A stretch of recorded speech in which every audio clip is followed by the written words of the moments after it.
C'est avec grand plaisir que je vous présente pour la première fois sur la chaîne une chaussure de la marque Innovate et c'est la Tri-Fly Ultra G30 Max. Alors qu'est-ce qu'elle a de spécial? Comment elle est? Qu'est-ce que j'en pense? C'est parti dans cette vidéo, je vous présente tout ça. Alors déjà, la première chose dont je vais vous parler, c'est son design, la couleur. Eh bien, qu'est-ce que c'est que cette petite rainure blanche et puis ces petites traces de topographie sur la chaussure? Eh bien, c'est un petit clin d'œil au Mont Blanc. Vous voyez le hashtag MB4810. Voilà, le design a été pensé pour ça, donc pour faire un petit clin d'œil à cette célèbre montagne qu'est le Mont Blanc. Et cette chaussure est sortie dans ce design-là lors de l'UTMB. Donc c'est comme ça que j'ai eu l'occasion de la tester en rencontrant les équipes Innovate sur le salon de l'UTMB. Alors, qu'est-ce qu'elle a de particulier cette chaussure? Eh bien, vous voyez ici le petit G. Qu'est-ce que ça veut dire ce petit G? Et ici l'indication G-Fly. Ça veut dire que c'est une chaussure Innovate qui est composée de graphène. Alors, qu'est-ce que c'est que le graphène? Eh bien, c'est un composant chimique qui est 200 fois plus solide que l'acier, pour quelques chiffres. Et c'est destiné à envoyer 25% d'énergie supplémentaire dans votre traction. Voilà, donc c'est quand même quelque chose qui est énorme. Ça, c'est les chiffres que Innovate donne. Maintenant, ça demanderait à être vérifié parce que 25% de plus de renvoi d'énergie, c'est énorme. Voilà, je ne sais pas si vous vous rendez compte, mais moi je trouve ça incroyable. Et cette technologie a été élue par le magazine Try Running innovation de l'année. Voilà, donc de réussir à mettre du graphène dans le caoutchouc, c'est une vraie prouesse technologique. Et le graphène, c'est un matériau qui est en plein développement et qui est très travaillé en ce moment chez les chercheurs.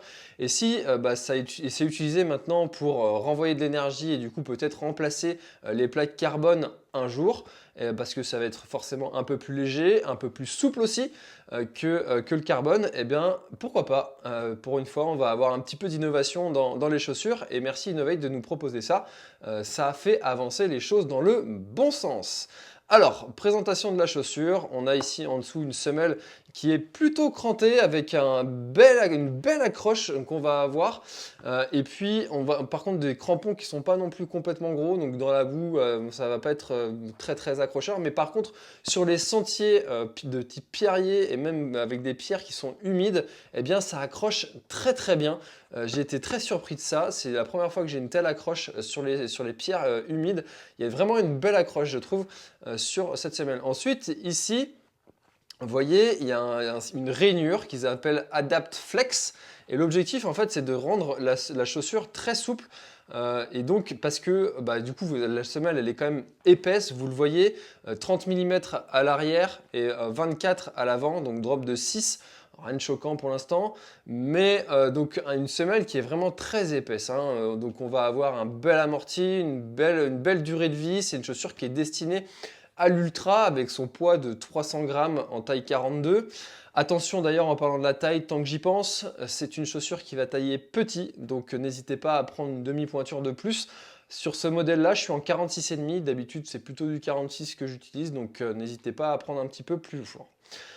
Donc une semelle qui est très épaisse, destinée à l'ultra trail, c'est une chaussure qui ne va pas s'aplatir et ça ramollir sur la durée des kilomètres, elle va être durable dans le temps et je pense que si vous partez sur un ultra type 170, il n'y aura pas besoin de changer de chaussure en partant avec ce modèle. Alors l'innovation principale de la chaussure est dans cette semelle. Le dessus de la chaussure reste plutôt classique avec un mesh qui est respirant, qui me semble résistant et un avant-pied ici, pas de pare-pierre vraiment très prononcé.